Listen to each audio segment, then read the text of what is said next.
खुलुमबाय स्टुडिय'आव आं उदांस्रि मुसाहारि सनितपुर जिल्लायाव 2020 मायथाइनि 27 जानुवारियाव जालांनाय बिटिआर गोजोन गोरोबथा सानखौ गाबोन फालिनाय जागोन। सनितपुर जिल्लानि सा दिखियाजुलि दखरा दुलाराय बर' फरायसा आफादनि बेन्दोङाव थानाय बाथासिपुर मिलन गेजेर आरो गोजौ फरायसालिनि गेलेग्रा फोथाराव गाबोन एबा 23 जानुवारि खालारखालि सानसेनि हाबाफारिजों फालिनो लादों। नंगौ बे बाराव दुलाराय बर' फरायसा आफादा बर'नि थामथि गोरोबथा बिटिआर गोजोन गोरोबथा सानखौ सनितपुराव फालिगोन। बे गोरोबथा सानखौ सनितपुर जिल्लायाव खुंफुंनायनि गुबै जाहोनानो जादों सानजा फारसे थानाय सनितपुर आरो बिश्वनाथ जिल्लानि आद्रा थानाय गामिफोरखौ थाबैनो सोसननांगौ आरो बिटिआर गोजोन गोरोबथानि गासैबो दफाफोरखौ थाबैनो मावफुंनांगौनि थांखिजों आसाम सरकार आरो मिरु सरकारनिसिम दाबि दैखांहरनाय। बेनिखायनो बे हाबाफारियाव ओनसोलनि गासैबो रायजो राजाफोरखौ हाबाफारियाव बाहागो लाफैनो थाखाय खावलायहरदों दुलाराय बर' फरायसा आफादनि बुंथिगिरि अबिद नार्जारि बिथाङा। बेवहाय गाबोन जानो गोनां जि बिटिआर गोजोन गोरोबथानि गोरोबथा सान बेखौ माबायदि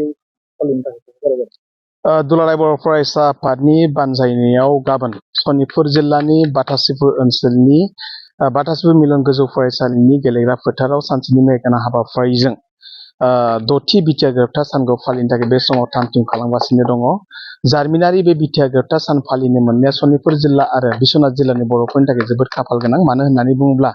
मोननै गोरोबथा फारियै बिएससि गोरोबथाया 1993 मायथाइनि 20 फेब्रुवारियाव जानानै थांबाय आरो बेबायदिनो 2003 मायथाइनि 10 फेब्रुवारियाव बिटिसि गोरोबथा जानानै थांदोंमोन। नाथाय बै बिटिसि गोरोबथा जानाय समाव आरो बिएससि गोरोबथा जानाय समाव सनितपुर जिल्लानि रायजो राजाफ्रा गोबां बावसोमदोंमोनब्लाबो आरो सनितपुर जिल्लाया आलादायैनो गोबां मुंख्लं जादोंमोनब्लाबो नाथाय बे मोननै गोरोबथानि गेजेरजों सनितपुर आरो बिश्वनाथ जिल्लानि रायजो राजाफ्रा जास्टिस मोनाखैमोन। नाथाय बिटिआर गोरोबथानि गेजेरजों बिटिआर गोरोबथानि 3.1 दफानि गेजेरजों सनितपुर जिल्ला आरो बिश्वनाथ जिल्लानि रायजो राजाफ्रा जास्टिस मोनगासिनो दङ आरो मोननो थांबावगासिनो दङ। दा बेखायनो सनितपुर आरो बिश्वनाथ जिल्लानि रायजो राजाफ्रा गाबोन बिटिआरनि जि दथि गोरोबथा सान फालिनो मोननाया जोबोद खाफाल गोनां। दायो बेखायनो सनितपुर जिल्लानि रायजो राजाफ्रा जोबोद गोजोननाय मोनदों। बे हाबाफारियावनो दुलाराय बर' फरायसा आफादनि मानागिरि आफादगिरि मुस्रि दिपेन बर' आदा बिथाङा बाहागो लाफैगोन आरो बेजों लोगोसेनो इउबिपिअनि गाहाय नेहाथारि पीताम्बर ब्रह्मआबो बाहागो लाफैगोन आरो बेबायदिनो एक्स एनडिबि वेलफेयार एस'सिएशन एबा बारग' एनडिबि वेलफेयार एस'सिएशननि आफादगिरि रुजुरा मोसाहारियाबो सागानगिरि आफादनि जानानै बिथांमोना बाहागो लाफैगोन आरो जोबोद रंजाथाव बाथ्राया जाबाय बे हाबाफारियाव जर'खा आलासि महरै बर' थुनलाइ आफादनि गाहाय नेहाथारि नीलकान्त गयारि मानव गेदेर बिथाङा बाहागो लाफैगोन। दायो बेखायनो बे समाव सनितपुर जिल्ला आरो साखाथियाव थानाय उदालगुरि जिल्लानि साफ्रोमबो रायजो राजा बिथांमोनखौ बे समाव दुलाराय बर' फरायसा आफादनि जानानै खावलायहरनो नागिरदों। जेराव थांनाय गोलाव सम उदालगुरि जिल्लाया जि मदद होबाय सनितपुर जिल्लाखौ आरो बेबायदिनो गाबोननि जि बिटिआरनि जि दथि गोरोबथा सान फालिनायाव बाहागो लाफैनो थाखाय उदालगुरि जिल्लानि रायजो राजाखौ आं बे समाव दुलाराय बर' फरायसा आफादनि जानानै खावलायहरदों आरो लोगोसे गाबोन मोनसे गेदेरथार सान बेनो जाहैबाय बाथौ सिबियारिफोरनि जि मोनसे गोथार मागनि बे नैथि मंगलबार आरो बे गोथार सानावबो जे बिथांमोना नैबे बिटिआर गोरोबथानि सानखौ जेन मोजाङै जेरावखि थाया जे फालिफागोन आं बेखौनो बे समाव दुलाराय बर' फरायसा आफादनि जानानै खावलायहरनायजों लोगोसे नैबे हाबाफारियाव बयबो जेन मोजाङै मोजां गाव गावनि बेसेन गोनां समखौ दोनथ'नानैब्लाबो जि मोनसे जारिमिनारि जि मोनसे पिस एकर्ड एबा गोजोन गोरोबथा बेयाव जेन बाहागो लानानै गाबोननि सानसेनि जानो गोनां जि हाबाफारि बेखौ मोजाङै मोजां जाफुंसार खालामनायाव बयबो ओनसोलनि रायजो राजाफ्रा बाहागो लाफैनानै मदद खालामगोन होननानै आं बे समाव दुलाराय बर' फरायसा आफादजों लोगोसेनो सनितपुर जिल्ला दुलाराय बर' फरायसा आफाद आरो सा दिखियाजुलि दखरा दुलाराय बर' फरायसा आफाद हुग्राजुलि दखरा दुलाराय बर' फरायसा आफाद आरो बेलस्रि दखरा दुलाराय बर' फरायसा आफादनि जानानै आं बे समाव बयखौबो खावलायहरबाय।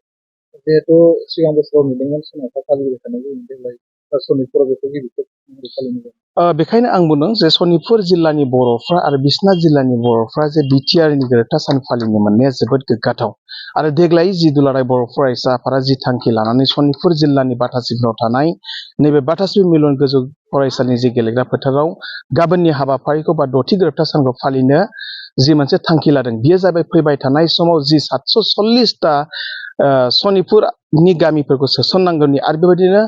आरोबाव बिश्वनाथ जिल्लानि बर' गामिफोरखौ सोसननांगौनि थाखाय आरोबाव फैबाय थानाय खम समनि गेजेराव सोसनथारनांगौनि थाखाय नैबे हाबाफारिखौ लानाय जादों। दा बेखायनो बे हाबाफारिनि गेजेरजों दुलाराय बर' फरायसा आफादनि मानव गेदेर आफादगिरि आरो बेजों लोगोसे सागानगिरि फारियै एक्स एनडिबि वेलफेयार एस'सिएशननि दैदेनगिरि बिथांमोना आरोबाव इउबिपिअनि गाहाय नेहाथारिया जिहेतु बे समाव बाहागो लाफैगोन बेखायनो बिथांमोना बे हाबाफारिखौ